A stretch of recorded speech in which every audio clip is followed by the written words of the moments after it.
We are live. I am so excited that we have this tech up and running today. We're with David Lyerly, the voice director of Valorant. You're also a producer on the game. Welcome. Hey, thanks for having me back. It's been so long. So you were around since the inception of Valorant. Yeah. Was it always that name, or did you take a little bit like a while to figure it out? It had code names before. Most projects are going to have an internal code name before the team decides on what they want to call it. And I'd been working with the team for off and on for a few years prior. I head up the VO team at Riot, so I work across products. So when I first started working with the Valorant devs around what was like our exploration to see like what do we want to do, what's the tone, what direction we can take it, I was still working full time with League and covering that for the most part. So like almost right when I first started at Riot was when the Valorant team hit me up, be like, hey, can you help us with some cycles? And this is just, we're trying out this character. Can we get a temp voice for it? Like I wound up temping out one of the characters as well. As we things went up, they went down, characters went away. Can you explain what a temp voice is? What does that mean to people who are watching and don't know? Yeah, a temp is where we'll usually get someone on staff and we'll put them in the booth and we'll put them through the paces. So they'll record, it won't do the full script, but we like to say like sort of relative or adjacent to what we're looking for. Like you have to squint. So the idea is like because we're not actors, and it allows us to like throw it into the dev environment just to see how it works. It's also important for our devs, the designers, the engineers, to be able to test the triggers, to be able to see how it feels. But we also do something, it's called sizzles. We'll take about a minute and a half of gameplay and we'll drop VO against it. And then we'll show it in like our meetings with the stakeholders, which are the key decision makers of the creatives.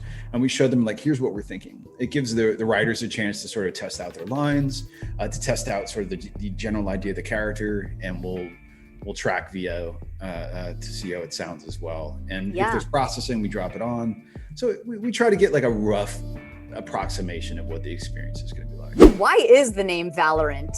What did you try to convey with it? Thank you, Flamerjet. There's going to be certain times I'm not going to have a good answer. And This is going to be one of those times. So let me explain. Flamerjet, I wish I had a better answer for you. But maybe if I explained a bit about my role, it could shed a little bit of light. And Zach, if you're here, maybe you could provide that answer in the comments for us, and then we can have that shut out. So our team is what's known as a creative service team.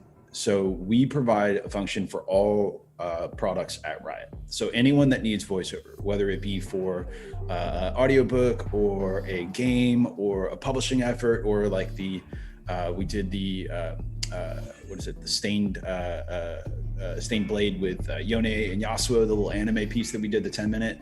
That was one that we did ourselves. So in any of those efforts, we're supporting it, but we're not ever directly on the product. We're a part of a different part of the company. So there's some of the decisions that are happening independent of us. Think of us as like almost like an outside contractor, that the team comes to us, there's like this thing that we're doing. Here's you're a what we call an SME, or a subject matter expert in this area. What do you expect us to do? But some of the other decisions, like why is Viper's color of her outfit or Valorant as a name, those things are sort of a level above us. Ooh, Tactical Lasagna, who is Zach, says, generally, product names should be ownable, uniquely searchable, evocative of the tone of the game, whether literally or just through the sound of a made-up word, and different from something else in the same space on the market. There's the dry answer. Thank you, Zach. Well, he's a smart dude. Do you feel like sometimes you go, okay, we got a ton of people in India loving this, we need an Indian agent, or it all has to do with the lore, and you're like, what helps you decide where the next agent is going to be from? And again, not speaking for the team, speaking from what I've observed, it seems like there's a lot of factors that go into it. In any commercial effort, there's going to be some considerations that would involve that. Yeah. But certainly, as indicative of the launch roster, it's not been any sort of exclusive focus. It feels as though it's the story they want to tell. But I think more importantly, and this is one of the cool things I think about Valorant, it's also the agents' personalities and their stories about where they're from are also reflected in many ways in the gameplay and in their kit. So the pod process, or the for Valorant, it's the character pod. They're the ones who work on these types of stories. Yeah. I mean, it's not that they're working with them independent of Anna or or Jay-Z or that team. But what we are seeing is that that team is sort of coming up with ideas, and they're probably pitching them regularly, like, hey, we're thinking of this region, and we're thinking of this personality, we're thinking of this gameplay. And then somehow it all starts to come together and coalesces. When it comes to us, a little bit down further and down the waterfall, they're like, there's this thing we're wanting to go find and wanting to make, help us do that thing. You just reminded me when you were saying, like, now go right, whatever, when you were directing me and we found the magic place for boom. Because I always thought Raze was so big, I kept going boom, and then there was this one boom, and it's just like it was magic to find it. And then once you were like, it's got to be like the cute boom, I'm like, oh, that's what we're doing. It's like we clicked into something that made sense, and it was really awesome. But that was you, right? So I think that's part of hold on, that's part of the process, right? So what we have on the right is Zach. And so Zach is our North Star. He is the creative anchor. So he is the source of truth for the character, right? And then there's you, who is the embodiment of the character. You're bringing her to life, and I'm in the middle. And what I'm trying to do is communicate his message through to you. But what I'm also trying to do is communicate what I'm picking up off of you to him. So that we can understand when things aren't working. And then sometimes something that we never intended, like that cute boom, you did something accidentally in between takes. So I was like, that's it, play it back, like this. And then we'll use your own track to sort of as an audio ref to zero in on. And then from there, it's like we're pulling out peeling out the onion from just little sources, something that felt authentic. And that was sort of what helped us create the character, because it wasn't who we walked into the room with. And it was, I don't know if you remember, like you and I spoke about it before we went in. With Raze in particular, wanted to find this way of threading the needle between the masculine and the feminine, right? That there had to be a choice was arbitrary, right? That it didn't need to be binary, that there needed to be an opportunity that we could express her playfulness that was independent of sort of any gender. And that was really important, because that's how she was supposed to represent herself, at least to me, when we were looking at it in the cast. And it was a part of what you brought in the room, that playfulness and the idea that it could exist in that way. And I think when we look at our cast and we see Viper in the same way, not that all conversations move into this space, but Valorant also provided us an opportunity to explore gender in a different way. There are a lot of men that will go into recording sessions, and I've been in them. It's always a little uncomfortable, where a creative is like, "Can you go deeper? No, can you go deeper?" And you're looking at the guy who's in the booth, and he's like, he's trying to be as masculine as he can possibly be, but there's a perception that deeper voice is more powerful, right? So, video games is as guilty of these stereotypes and as any other medium. And it's part of the power fantasies that they've been selling for since inception, since characters could talk in the 90s, when you could add that. So with Valorant, we wanted to see, like, well, can we express genders differently? Can we express roles differently? But I think that's a really beautiful thing, because for me as a human being, that's what really connected me to Raze when you explained it like so. Instead of just me imagining what this character is, it's like finding a balance of masculine and feminine, or having a female character be more masculine, or vice versa. Like, exactly. I think those things are important to show, because as humans we are that, right? Yep. And not just manly men and girly chicks in video games. They do mention that most characters have, like, they seem to have the same size, and sure. Like, is that so that the gameplay is equal, or again, not on the dev team, but from my understanding, yes, that the silhouettes being, and Zach can confirm or deny in the thread, but the silhouettes and the similarity of the silhouettes would create potential advantages to some certain size over others. So the fact that there's the Valorant first is a game thought about the integrity of the player experience for it as a competitive online multiplayer shooter, attack shooter at that.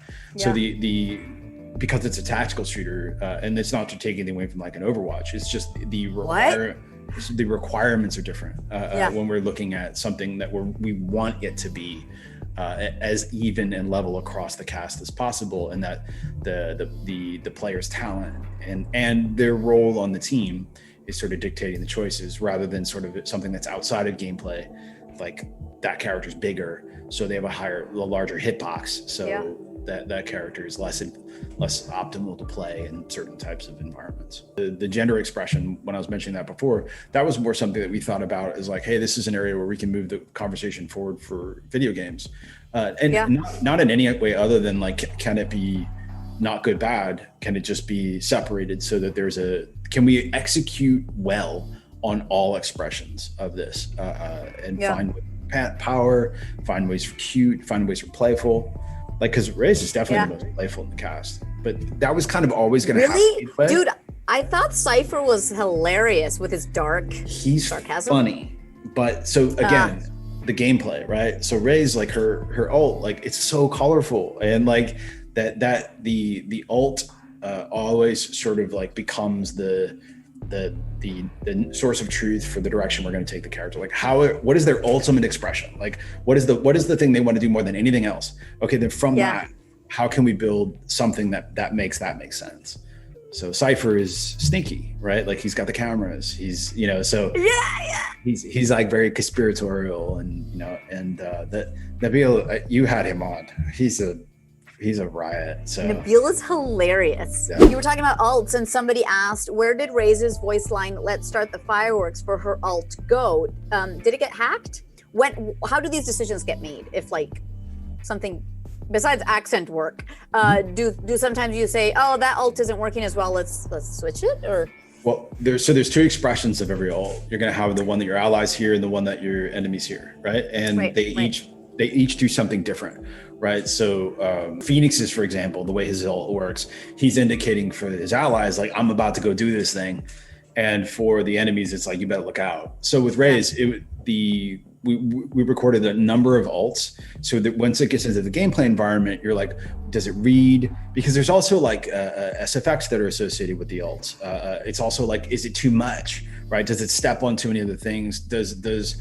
So like if Raze's audio from her ult like interfered with other things than the gameplay, then that would be another consideration, because again, gameplay integrity first, and the VO should support the gameplay and inform allies as well as inform enemies. Tell us about the process of casting. Like, do you listen to 100 auditions, 200, 500? Like, what's the outreach? How of the 500, are there 3 that stand out? Are there 50 that stand out? Earlier, somebody asked about that, and if they were ever to submit, is there a way to submit to Riot Games, like a demo if they don't have representation? Like, how does that work? We'd love to learn more about that. Obviously Valorant has its own unique ways that we've cast, but generally the way it works is I'm going to go out to agents. We'll go out to agents directly, and so because our titles are union, we're going out to agents that represent union talent. But we'll put together the casting sides. Usually it's about 10 to 15 lines, and then the sort of a mini bio. Our bios, we like to include what we call pillars. So the 3 pillars of the character, or another way we refer to it is the primary, secondary, and tertiary read. So usually what I'm looking for when I'm going into an audition, I'm looking for how is that primary read expressed, right? So the primary read, for particularly in the games like Valorant and League, right? These are games that are heavily about a protagonist. And unlike, let's say, like Cyberpunk, where you're auditioning for, let's say, a character that's going to exist in a world, there's a part of a larger narrative, and the player is either, an avatar for the player, or you're assuming another identity like V in Cyberpunk. That's one kind of audition. Our games are completely different, like Valorant, because you're a protagonist for every player.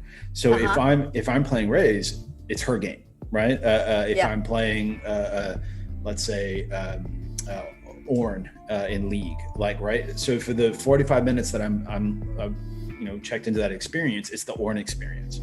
So what we're looking for when I'm listening is like, do these people embody that ideal, right? And do they bring something to the table? So anywhere from 3 to 400 that I'll go through, and it's a lot, and I'll try and get down to about 10, usually 20, and then I'll take a little break, and then I'll come back because I need fresh ears.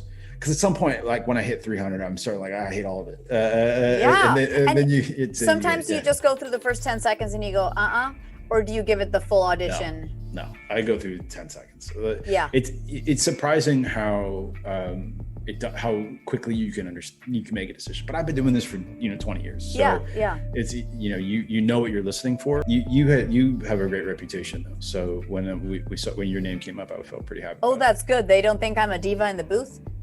No. We also work with Tony, and Tony had the best things to say about you. Tony Greenwich! Guys, Tony cast me in my first video game ever, Max Payne 3. He was the first guy I ever dealt with when doing video game stuff, and I just loved working with them. So it was a true pleasure to see him again. Guys, thank you for joining us from all parts of the world. And David, they're thanking you. The chat's been really engaged, and there were some questions I couldn't get to. It's always hard. There's so much, So guys, keep booming and booping. All right, friends. Happy holidays.